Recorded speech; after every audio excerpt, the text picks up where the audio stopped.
السلام عليكم ورحمة الله وبركاته.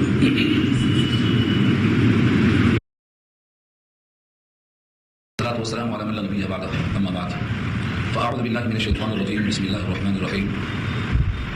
ولقد آتينا داود وسليمان علما وقال الحمد لله الذي فضلنا على كثير من عباده المؤمنين إلى آخر الآية. صدق الله العلي العظيم وصدق رسوله النبي الكريم ونحن على ذلك من الشاهدين والشاكرين. اللهم ألهمنا رشدنا وأعذنا من شرور أنفسنا. اللهم وفقنا لما تحب وترضى من القول والفعل والنية. رب اشرح لي صدري ويسر لي أمري واحلل عقدة من لساني يفقهوا قولي. آمين يا رب العالمين. محترم حضرات، معزز سامعین، محترم خواتین، امام اور بہنوں، ملی بھائیوں، پیارے بچوں، آج کی گفتگو کا عنوان ہے سورہ نمل 19واں پارہ، آیت نمبر 15 سے نیا رکوع شروع ہو رہا ہے. سورت کا دوسرا رکوع اور پارے کا 17واں رکوع شروع ہو رہا ہے. تذکرہ ہے حضرت داؤد علیہ السلام کا. وَلَقَدْ آتَيْنَا دَاوُودَ وَسُلَيْمَانَ عِلْمًا، اور البتہ تحقیق ہم نے دیا ہے سلیمان اور داؤد دونوں کو. علما میں جو تنوین ہے، علما ایک مخصوص علم ہے جو علم شریعت بھی ہے اور علم ملوکیت بھی ہے. علم کی جو تنوین ہے یہ تخصیص کے واسطے بھی ہے. حضرت داؤد علیہ السلام کو بیک وقت نبی بھی اور بادشاہت بھی دونوں چیزیں عطا فرمائی گئی. یہی علم یہاں مراد ہے. حضرت داؤد کو شریعت اور بادشاہت اور سلیمان کو بھی نبوت اور بادشاہت دونوں دی گئی. یہ ہے علم. وقالا، اور ان دونوں نے کہا الحمدللہ، اللہ کا شکر. الحمدللہ، تمام تعریفیں اللہ کے لیے، تمام خوبیاں اور تمام چیزیں اللہ کے لیے. الذی فضلنا، جس نے ہم کو فضیلت بخشی، علی کثیر من عبادہ المؤمنین، اپنے بہت سارے ایمان والے بندوں میں سے. عباد عبد کی جمع ہے، اپنے بندوں میں سے، اور بھی مومنین. مومنین میں بہت سے بندے ایسے ہیں جن میں سے اللہ نے علم نبوت کے لیے اور علم ملوکیت کے لیے دونوں کا انتخاب فرمایا. اس نعمت پر اللہ کا شکر ادا. شکر ادا کرنا یہ اللہ کی طرف سے مطلوب بھی ہے، انبیاء کی سنت بھی ہے، اور مزید نعمتوں کا استحقاق پیدا ہوتا ہے. اسی لیے یہاں پر دونوں کی طرف سے تعریف ثابت ہے. وَوَرِثَ سُلَيْمَانُ دَاوُودَ، اور وارث ہوئے سلیمان داؤد کے. داؤد علیہ السلام والد ہیں اور سلیمان بیٹے، اور بیٹا ہی میراث کا حقدار بنتا ہے. اس لیے فرمایا وَوَرِثَ سُلَيْمَانُ دَاوُودَ، اور وارث ہوئے سلیمان داؤد کے. داؤد علیہ السلام کی وفات کے بعد ان کے قائم مقام جانشین کون ہوئے؟ سلیمان ہوئے. یہاں کو یہ بھی سمجھ سکتا ہے کہ یہاں بادشاہت کی جانشینی مراد ہے، حالانکہ ایسا نہیں. علم نبوت یہاں مراد ہے. نبوت کیونکہ انبیاء کی میراث درہم و دینار نہیں بلکہ علم ہے. نحن معاشر الانبیاء، یہ فرمایا کہ ہم انبیاء کی جماعت کا حال یہ ہے لا نورث درہم ولا دینار. درہم و دینار میں نہ ہم وارث ہوتے ہیں نہ ہمارا کوئی وارث ہوتا ہے. پھر انبیاء کی میراث کیا ہے؟ علم ہے. فمن اخذہ اخذ بحظ وافر، جتنا حاصل کرتا ہے اتنا اس کا وارث بنتا ہے. تو سلیمان داؤد کے وارث بنے ہیں علم نبوت کی وجہ سے. ورنہ اگر یہاں پر مال مراد ہوتا تو حضرت داؤد کے ان کی وفات کے وقت میں 19 بیٹے تھے. 19 بیٹے تھے تو میراث ایک کو کیسا ملتی؟ سب کو ملنا چاہیے تھا اور سب کا ذکر ہونا چاہیے تھا. سب کا ذکر نہیں ہے، صرف ایک بیٹے کا ذکر ہے. اس سے سب معلوم ہوتا ہے کہ یہاں علم کی میراث مراد ہے. تو وارث ہوئے سلیمان اور قائم مقام ہوئے سلیمان حضرت داؤد کی وفات کے بعد. وقال یا ایھا الناس، اور کہا اے لوگوں، علمنا منطق الطیر واوتینا من کل شیء. لوگوں سے مخاطب ہو کے فرمایا اے لوگوں، ہم کو پرندوں کی بولیاں سکھائی گئی. علمنا، ہم سکھلائے گئے. منطق الطیر، منطق کے معنی نطق، نطق کے معنی گویائی، اور الطیر کے معنی پرندے. پرندوں کے بولیوں کو سمجھنے کا ہمیں علم دیا گیا ہے. یہ کائنات میں کسی کو حاصل نہیں ہوا. واوتینا من کل شیء، اور ہم دیے گئے ہر چیز. من کل شیء میں جو لفظ کل ہے یہ کسی بھی جنس کے ہر فرد کو شامل ہوتا ہے. لیکن یہاں پر عموم سے مراد ایسا عموم نہیں ہے کہ کائنات کی ہر چیز جو پیدا نہیں ہوئی وہ بھی شامل ہو جائے، بلکہ یہاں مراد ہے سلطنت کے لیے جن امور کی ضرورت ہے وہ تمام چیزیں ہم کو دی گئی. نبوت کے لیے، سلطنت کے لیے اور حکومت چلانے کے لیے جتنی چیزوں کی ضرورت ہے ان میں سے ہر چیز کو ہم کو اللہ نے عطا فرمایا. فوج ہے، لشکر ہے، جنات ہے، ہوائیں ہیں، ان سب کو مسخر کر دیا، سب کو تابع کر دیا اللہ کے حکم سے. تو یہاں بھی چیزیں مراد ہیں. واوتینا، ہم دیے گئے. من کل شیء، ہر چیز، یعنی سلطنت، سامان، جتنے سامان سلطنت ہوتے ہیں سب کو دیے گئے. اللہ تعالیٰ نے انبیاء کرام میں سے کچھ کو نبوت اور بادشاہت دونوں دی، جن میں یہ دونوں حضرات ممتاز ہیں. اور فرمایا کہ بادشاہت کے ساتھ نبوت اور ہر قسم کا ساز و سامان اور ہر قسم کے فوج، یہاں تک کہ ہماری حکومت صرف انسانوں پر نہیں بلکہ جناتوں پر بھی ہے، پرندوں پر بھی ہے، ہواؤں پر بھی ہے. ان تمام چیزوں پر حکومت یہ اللہ کی طرف سے ہمارے اوپر کھلا ہوا مہربانی اور فضل ہے. ان ھذا، بے شک یہ سب، لہوا، البتہ وہ الفضل المبین، کھلی ہوئی فضیلت ہے. اس میں کائنات میں کوئی شریک نہیں، کھلی ہوئی فضیلت ہے. اب اتفاق سے سلطنت کے جائزے کے موقع پر کہ فوج کی تیاری ہو رہی ہے، جائزہ لیا گیا. فرمایا وحشر لسلیمان جنودہ، جمع کیا گیا سلیمان کے لیے ان کا لشکر. لشکروں سے مراد فوج کے سارے اسباب، سب کو جمع کیا گیا. سلیمان کے سامنے لشکر کو پیش کیا گیا. جنودہ، ان کے لشکر میں سے کون تھے؟ من الجن، جنوں میں سے، والانس، انسانوں میں سے، والطیر، پرندوں میں سے. یعنی اتنے قسم کے لشکر تھے ان کے پاس. ایک تو بطور نمونے کے ہیں، ورنہ طیر کہا کر جتنے پرندے ہیں سب مراد ہیں، جنات کہا کر جتنی ان کی اقسام ہیں سب مراد ہیں، اور انسان کہا کر کے اس وقت کے سارے انسان مراد ہیں. ان تمام کو جمع کیا گیا. فہم یوزعون، بس وہ روکے گئے.